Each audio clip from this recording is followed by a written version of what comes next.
So the altered sound is one of the great mysteries of learning to improvise.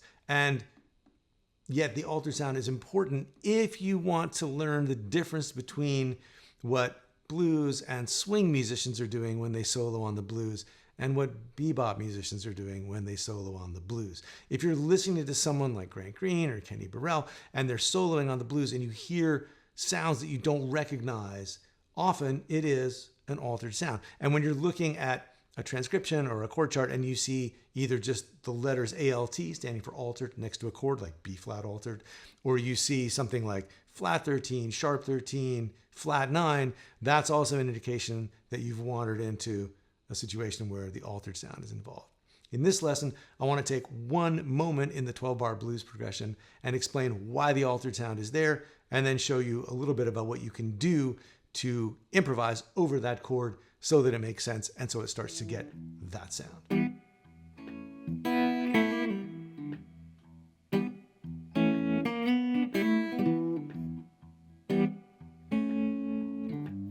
So bebop as a style historically emerged out of swing. All the bebop originators cut their teeth as swing musicians, learned the swing repertoire, listened to the great swing soloists, and then went about turning that swing language into something of their own.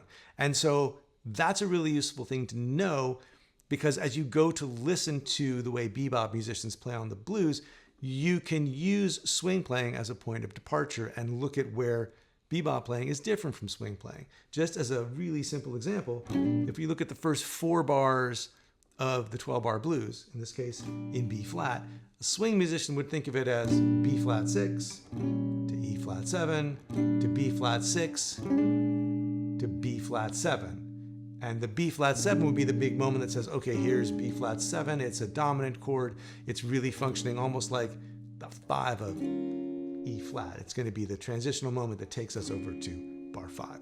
And the solo would reflect that with sounds like a lick that basically spells out, in the first case, the B flat major 6 sound. Root, 3, 5, 6, and root. Or down here, the 5th, the 6th, and the root. All those kinds of licks are intentionally spelling out the sound of the chord you're on. And I actually did a few lessons about the swing sound, and I'll put some links to those down below. But if that's what you're doing on the 1 chord, then when you get to the 4 chord, if you just drop this one note, this D natural, down to D flat,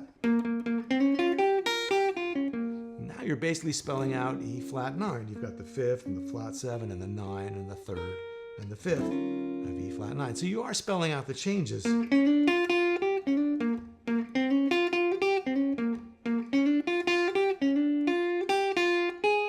And then in the 4th bar, you might do something to really lean on the flat 7 to reflect that change from B flat 6 to B flat 7.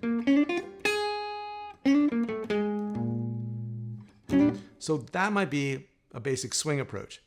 Bebop musicians think about those first 4 bars a little differently. Sure, they're thinking 1 to 4 to 1, but then in the 4th bar, instead of thinking of a dominant chord, they might be thinking of an altered dominant chord. So in order to do that, you got to know what an altered chord is and why it's doing what it's doing. So dominant 7th chord is just the root, 3rd, and 5th of a chord plus the flat 7. And we count them that way or call them that because if you go up the scale, 1, 2, 3, 4, 5, 6, 7. I'm going up a Mixolydian scale with a flat 7. 8. You get the root, 3rd, 5th, and flat 7, every other note of the scale, and that makes the notes of a B flat 7 chord.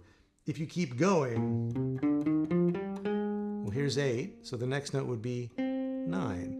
So it's just 9 notes up from the root. And then if you keep going, this note is 13 notes up from the root. So bebop musicians talk a lot about the 9th and the 13th, which you can find here. Here's the 9th, or here.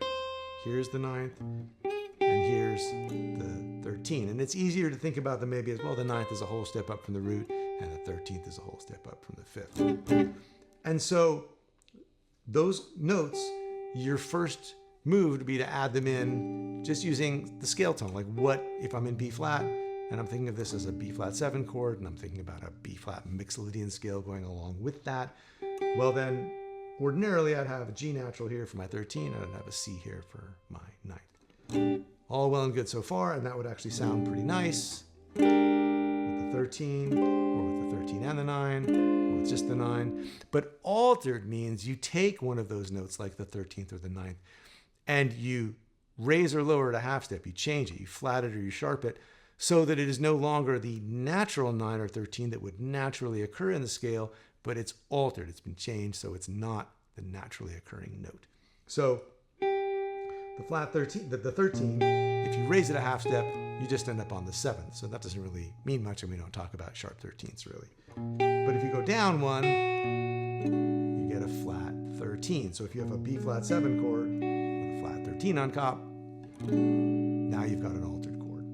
Same way, if you start with the 9th, you could lower the 9th, you could flatten it, and you'd have a flat 9 or a B flat 7 flat 9 chord. And if you think that looks like a diminished voicing, you are correct. But here we just have a B flat 7 chord with flat 9 on top. Or we could put sharp 9 on top. And it tends to sound a little weird to use flat 9 or sharp 9 without the flat 13. So typically the guitar voicings are to have this flat 13 in here, and then either have the flat 9 on top or to have the sharp 9 on top.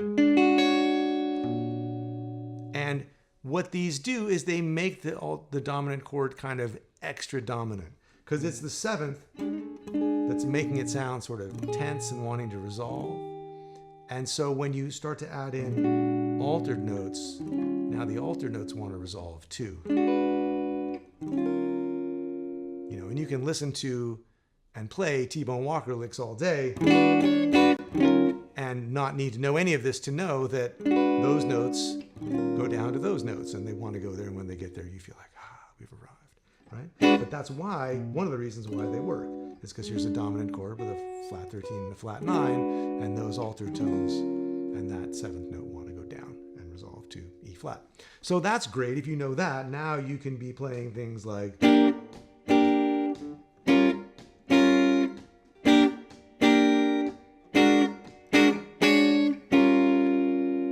hear that that's working. B flat 6, B flat 9, B flat 6, B flat 7 flat 13, B flat 7 flat 13 sharp 9, which takes longer to say than it does, you actually have time to say when you're actually in the moment, down to E flat 9, right? But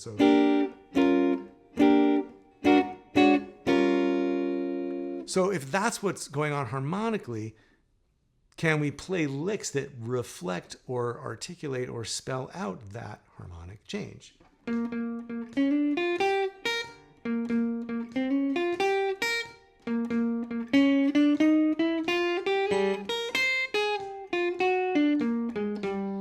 can we do it without hitting the wrong strings along the way? That's always an important thing, right? So here I'm spelling out B flat 6 like before. Spelling out E flat 9 for bar 2, and then back to B flat, but playing a little more chromatically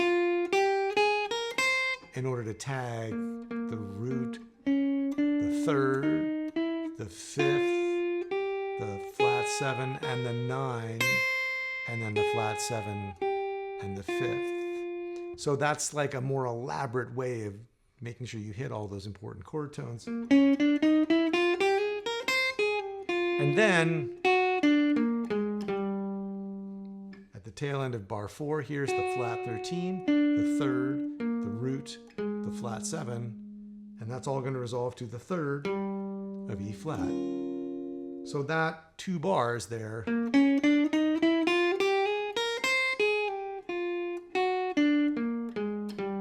just managed manages to sneak in the altered sound in the last couple of beats of bar 4. And it gives you the feeling of that resolution. So the licks are there for a reason, and they're there to convey the same kind of tension and release, the same kind of motion that the chords are there to do. So once again, if you understand the chords and what they're doing there, then the licks make more sense, and the chords are like a roadmap telling you, hey, try playing licks like this when you get to this moment in the chord progression. So that's the basic idea. There are other spots in the 12-bar blues progression where you can apply similar ideas using either the altered sound or the diminished sound to temporarily raise the stakes and increase the tension, and then resolve it back into familiar blues and swing sounds. But this is a good one to start with. So I hope this example gives you an idea of what's going on and what makes some of the distinction between how bebop musicians play blues and how swing and blues musicians do. If you'd like to learn more about the bebop approach to the blues, I will be doing a 2-hour workshop on exactly that on June 24th. The course is called Bebop for Beginners, and you can learn more about it at the link below or the link on screen. If you've got a question or a comment about today's lesson, please leave it down below. I would love to hear from you. And as always, thanks so much for watching, and I'll see you next time.